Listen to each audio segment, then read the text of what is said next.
एकादशः सर्ग 11वां सर्ग। सुग्रीव के द्वारा वाली के पराक्रम का वर्णन। वाली का दुंदुभी दैत्य को मारकर उसकी लाश को मतंगवन में फेरुखना। मतंगम्युनिका वाली को शाप देना। श्रीराम का दुंदुभी के अस्थि समूह को दूर फेरुखना और सुग्रीव का उनसे साल भेदन के लिए आग्रह करना। श्री रामचंद्र जी का वचन हर्ष और पुरुषार्थ को बढ़ाने वाला था। उसे सुनकर सुग्रीव ने उसके प्रति अपना आदर प्रकट किया और श्री रघुनाथ जी की इस प्रकार प्रशंसा की। 1। प्रभु, आपके बाण प्रज्वलित, तीक्ष्ण एवं मर्मभेदी हैं। यदि आप कुपित हो जाएं तो इनके द्वारा प्रलय काल के सूर्य की भांति समस्त लोगों को भस्म कर सकते हैं। इसमें संशय की बात नहीं है। 2। परंतु वाली का जैसा पुरुषार्थ है, जो बल है और जैसा धैर्य है, वो सब एकत्रित होकर सुन लीजिए। उसके बाद जैसा उचित हो कीजिएगा। 3। वाली सूर्योदय के पहले ही पश्चिम समुद्र से पूर्व समुद्र तक और दक्षिण सागर से उत्तर तक घूम आता है, फिर भी वो थकता नहीं है। 4। पराक्रमी वाली पर्वतों की चोटियों पर चढ़कर बड़े बड़े शिखरों को बलपूर्वक उठा लेता और ऊपर को उछालकर फिर उन्हें हाथों से थाम लेता है। 5। वनों में नाना प्रकार के जो बहुत से सुदृढ़ वृक्ष थे, उन्हें अपने बल को प्रकट करते हुए वाली ने वेगपूर्वक तोड़ डाला है। 6। पहले की बात है, यहाँ एक दुंदुभी नाम का असुर रहता था, जो भैंसे के रूप में दिखाई देता था। वो ऊंचाई में कैलाश पर्वत के समान जान पड़ता था। पराक्रमी दुंदुभी अपने शरीर में 1000 हाथियों का बल रखता था। बल के घमंड में भरा हुआ वो विशालकाय दुष्टात्मा दानव अपने को मिले हुए वरदान से मोहित हो सरिता के स्वामी समुद्र के पास गया। 8। जिसमें उत्ताल तरंगे उठ रही थी तथा जो रत्नों की निधि है, उस महान जलराशि से परिपूर्ण समुद्र को लांघकर उसे कुछ भी न समझकर दुंदुभी ने उसके अधिष्ठाता देवता से कहा, मुझे अपने साथ युद्ध का अवसर दो। 9। राजन, उस समय महान बलशाली धर्मात्मा समुद्र उस काल प्रेरित असुर से इस प्रकार बोला। 10। युद्ध विशारद वीर, मैं तुम्हें युद्ध का अवसर देने, तुम्हारे साथ युद्ध करने में असमर्थ हूँ। जो तुम्हें युद्ध प्रदान करेगा, उसका नाम बतलाता हूँ, सुनो। 11। विशाल वन में जो पर्वतों का राजा और भगवान शंकर का श्वशुर है, तपस्वी जनों का सबसे बड़ा आश्रय और संसार में हिमवान नाम से विख्यात है, जहाँ से जल के बड़े बड़े स्रोत प्रकट हुए हैं, तथा जहाँ बहुत सी कंदराएं और झरने हैं, वो गिरिराज हिमालय ही तुम्हारे साथ युद्ध करने में समर्थ है। वह तुम्हें अनुपम प्रीति प्रदान कर सकता है। 12, 13। ये सुनकर असुर शिरोमणि दुंदुभी समुद्र को डरा हुआ जान धनुष से छूटे हुए बाण की भांति तुरंत हिमालय के वन में जा पहुंचा और उस पर्वत की गजराजों के समान विशाल श्वेत शिलाओं को बारंबार भूमि पर फेरुकने और गर्जना करने लगा। 14, 15। तब श्वेत बादल के समान आकार धारण किए सौम्य स्वभाव वाले हिमवान वहां प्रकट हुए। उनकी आकृति प्रसन्नता को बढ़ाने वाली थी। वे अपने ही शिखर पर खड़े होकर बोले। 16। धर्मवत्सल दुंदुभे, तुम मुझे क्लेश न दो। मैं युद्धकर में कुशल नहीं हूं। मैं तो केवल तपस्वी जनों का निवास स्थान हूं। 17। बुद्धिमान गिरिराज हिमालय की यह बात सुनकर दुंदुभी के नेत्र क्रोध से लाल हो गए और वह इस प्रकार बोला। 18। यदि तुम युद्ध करने में असमर्थ हो अथवा मेरे भय से ही युद्ध की चेष्टा से विरत हो गए हो, तो मुझे उस वीर का नाम बताओ, जो युद्ध की इच्छा रखने वाले मुझको अपने साथ युद्ध करने का अवसर दे। 19। उसकी यह बात सुनकर बातचीत में कुशल धर्मात्मा हिमवाने श्रेष्ठ असुर से, जिसके लिए पहले किसी ने किसी प्रतिद्वंद्वी योद्धा का नाम नहीं बताया था, क्रोधपूर्वक कहा। 20। महाप्राज्ञ दानवराज, वाली नाम से प्रसिद्ध एक परम तेजस्वी और प्रतापी वानर है, जो देवराज इंद्र के पुत्र हैं और अनुपम शोभा से पूर्ण किष्किंधा नामक पुरी में निवास करते हैं। 21। वे बड़े बुद्धिमान और युद्ध की कला में निपुण हैं। वे ही तुमसे जूझने में समर्थ हैं। जैसे इंद्र ने नमुचि को युद्ध का अवसर दिया था, उसी प्रकार वाली तुम्हें द्वंद्व युद्ध प्रदान कर सकते हैं। 22। यदि तुम यहाँ युद्ध चाहते हो तो शीघ्र चले जाओ, क्योंकि वाली के लिए किसी शत्रु की ललकार को सह सकना बहुत कठिन है। वे युद्धकर्म में सदा शूरता प्रकट करने वाले हैं। 23। हिमवा की बात सुनकर क्रोध से भरा हुआ दुंदुभी तत्काल वाली की किष्किंधापुरी में जा पहुंचा। 24। उसने भैंसे का सा रूप धारण कर रखा था। उसके सींग बड़े तीखे थे। वह बड़ा भयंकर था और वर्षाकाल के आकाश में छाए हुए जल से भरे महान मेघ के समान जान पड़ता था। 25। वह महाबली दुंदुभी किष्किंधापुरी के द्वार पर आकर भूमि को कपाता हुआ जोर जोर से गर्जना करने लगा, मानो दुंदुभी का गंभीर नाद हो रहा हो। 26। वह आसपास के वृक्षों को तोड़ता, धरती को खुरों से खोदता और घमंड में आकर पुरी के दरवाजे को सींगों से खरोचता हुआ युद्ध के लिए डट गया। 27। वाली उस समय अंतपुर में था। उस दानव की गर्जना सुनकर वो अमर्ष से भर गया और तारों से घिरे हुए चंद्रमा की भांति स्त्रियों से घिरा हुआ नगर के बाहर निकल आया। 28। समस्त वंचारी वानरों के राजा वाली ने वहां सुस्पष्ट अक्षरों तथा पदों से युक्त परिमित वाणी में उस दुंदुभ से कहा। 29।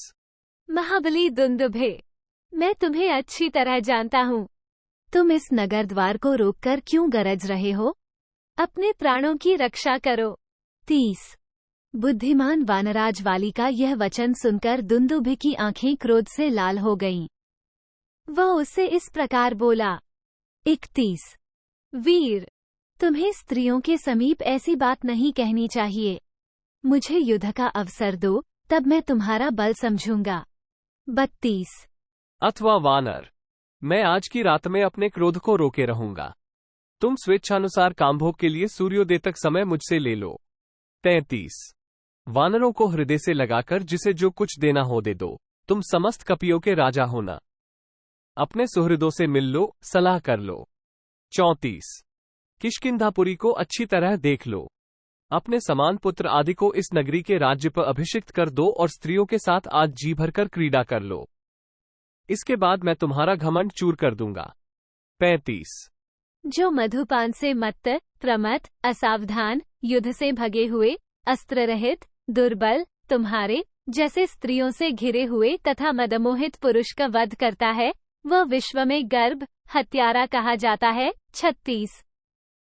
ये सुनकर वाली मंद मुस्कुराकर उन तारा आदि सब स्त्रियों को दूर हटा उस असुर राज से क्रोधपूर्वक बोला। 37।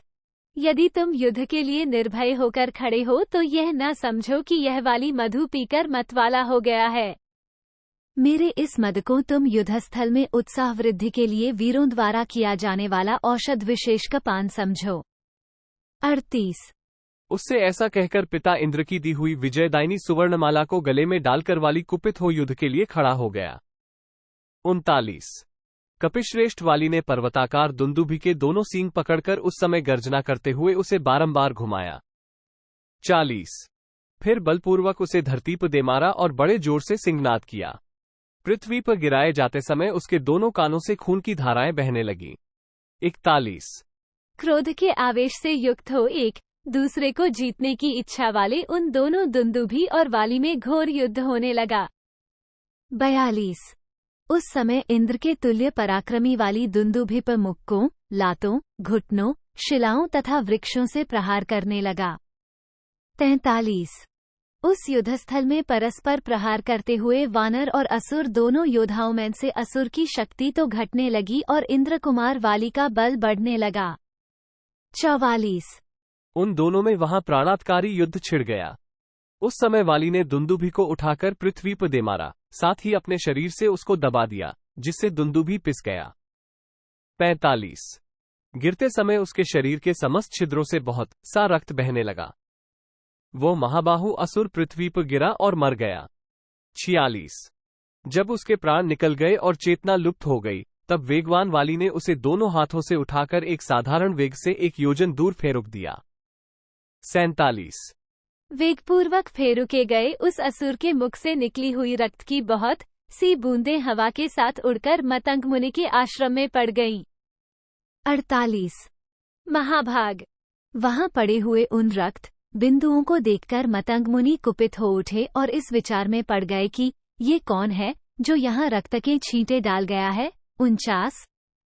जिस दुष्ट ने सहसा मेरे शरीर से रक्त का स्पर्श करा दिया, ये दुरात्मा, दुर्बुद्धि, अजितात्मा और मूर्ख कौन है। 50। ऐसा कहकर मुनिव मतंग ने बाहर निकलकर देखा तो उन्हें एक पर्वताकार भैंसा पृथ्वी पर प्राणहीन होकर पड़ा दिखाई दिया। 51। उन्होंने अपने तपोबल से ये जान लिया कि यह एक वानर की करतूत है। अतः उस लाश को फेरुकने वाले वानर के प्रति उन्होंने बड़ा भारी शाप दिया। 52 जिसने खून के छींटे डालकर मेरे निवास स्थान इस वन को अपवित्र कर दिया है, वो आज से इस वन में प्रवेश न करे। यदि इसमें प्रवेश करेगा तो उसका वध हो जाएगा। 53 इस असुर के शरीर को इधर फेरुक कर जिसने इन वृक्षों को तोड़ डाला है, वह दुर्बुद्धि यदि मेरे आश्रम के चारों ओर पूरे 1 योजन तक की भूमि में पैर रखेगा तो अवश्य ही अपने प्राणों से हाथ धो बैठेगा। 54 1/2 उस वाली के जो कोई सचिव भी मेरे इस वन में रहते हों, उन्हें अब यहाँ का निवास त्याग देना चाहिए। वे मेरी आज्ञा सुनकर सुखपूर्वक यहाँ से चले जाएं। यदि वे रहेंगे तो उन्हें भी निश्चय ही शाप दे दूंगा। 55 56 मैंने अपने इस वन की सदा पुत्र की भांति रक्षा की है।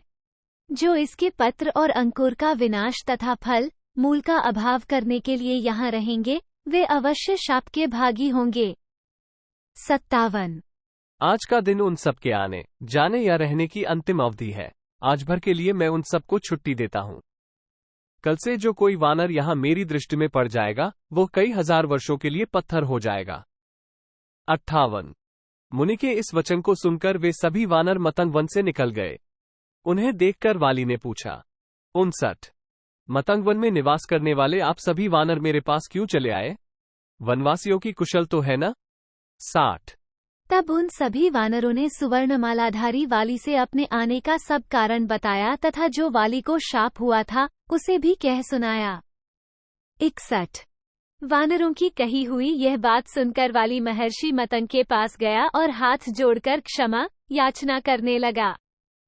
62 किंतु महर्षि ने उसका आदर नहीं किया। वे चुपचाप अपने आश्रम में चले गए। इधर वाली शाप प्राप्त होने से भयभीत हो बहुत ही व्याकुल हो गया।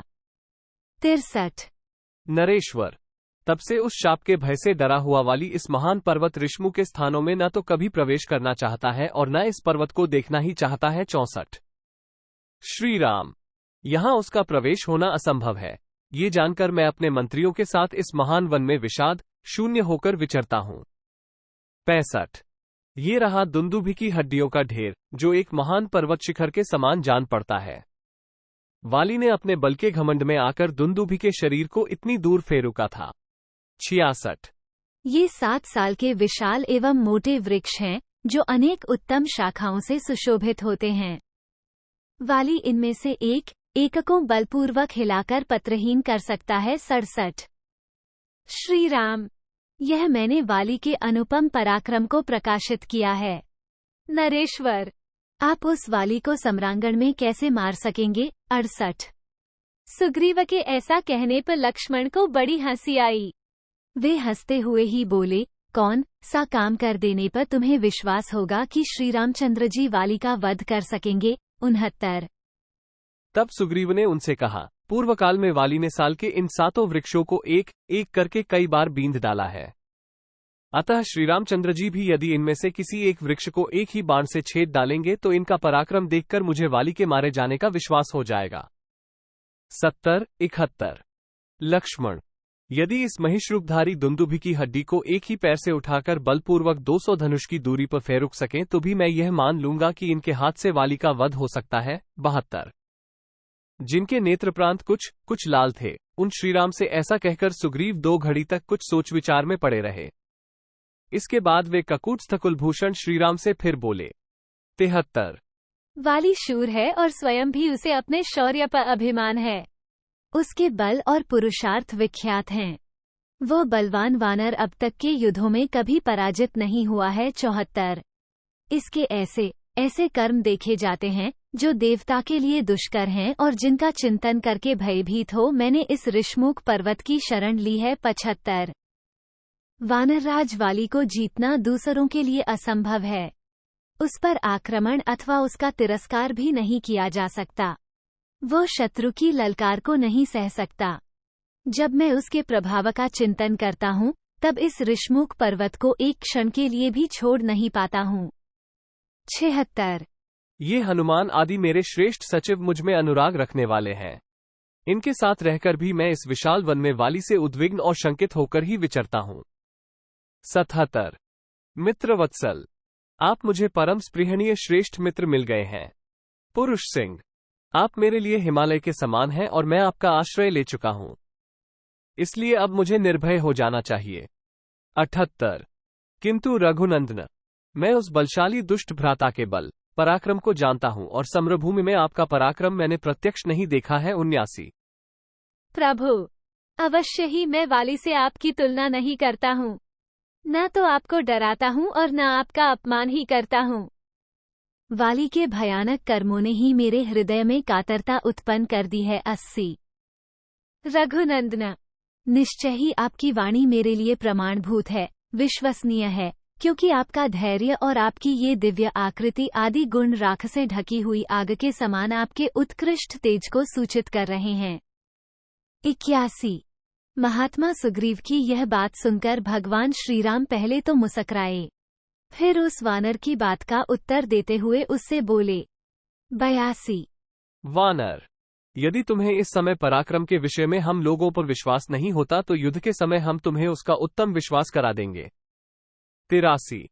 ऐसा कहकर सुग्रीव को सांत्वना देते हुए लक्ष्मण के बड़े भाई महाबाहु बलवान श्री रघुनाथ जी ने खिलवाड़ में ही दुंदुभि के शरीर को अपने पैर के अंगूठे से टांग लिया और उस असुर के उस सूखे हुए कंकाल को पैर के अंगूठे से ही 10 योजन दूर फेरुक दिया। 84। 85। उसके शरीर को फेरुका गया देख सुग्रीव ने लक्ष्मण और वानरों के सामने ही तपते हुए सूर्य के समान तेजस्वी वीर श्रीरामचंद्र जी से पुनः यह अर्थभरी बात कही। 86। स्खे, मेरा भाई वाली उस समय मदमत और युद्ध से थका हुआ था और दुंदुभि का ये शरीर खून से भीगा हुआ, मांसयुक्त तथा नया था। इस दशा में उसने इस शरीर को पूर्वकाल में दूर फेरुका था। 87। परंतु रघुनंदन, इस समय यह मांसहीन होने के कारण तिनके के समान हल्का हो गया है और आपने हर्ष एवं उत्साह से युक्त होकर इसे फेरुका है। 88। अतः श्रीराम, इस लाश को फेरुकने पर भी यह नहीं जाना जा सकता कि आपका बल अधिक है या उसका, क्योंकि वह गीला था और यह सूखा। यह इन दोनों अवस्थाओं में महान अंतर है। 89। तात, आपके और उसके बल में वही संशय अब तक बना रह गया। अब इस एक साल वृक्ष को विदीर्ण कर देने पर दोनों के बलाबल का स्पष्टीकरण हो जाएगा। 90। आपका ये धनुष हाथी की फैली हुई सूंड के समान विशाल है। आप इस पर प्रत्यंचा चढ़ाइए और इसे कान तक खींचकर साल वृक्ष को लक्ष्य करके एक विशाल बाण छोड़िए। 91। इसमें संदेह नहीं कि आपका छोड़ा हुआ बाण इस साल वृक्ष को विदीर्ण कर देगा। राजन, अब विचार करने की आवश्यकता नहीं है। मैं अपनी शपथ हृदयाकर कहता हूं, आप मेरा ये प्रिय कार्य अवश्य कीजिए। 92। जैसे संपूर्ण तेजों में सदा सूर्यदेव ही श्रेष्ठ हैं, जैसे बड़े बड़े पर्वतों में गिरिराज हिमवान श्रेष्ठ हैं और जैसे चौपायों में सिंह श्रेष्ठ है, उसी प्रकार पराक्रम के विषय में सब मनुष्यों में आप ही श्रेष्ठ हैं। 93। इत्यार्षे श्रीमद् रामायणे वाल्मीकि आदिकाव्य के किष्किंधाकांडे एकादशः सर्गः 11। इस प्रकार श्री वाल्मीकि निर्मित आर्ष रामायण आदिकाव्य के किष्किंधाकांड में 11वां सर्ग पूरा हुआ। 11।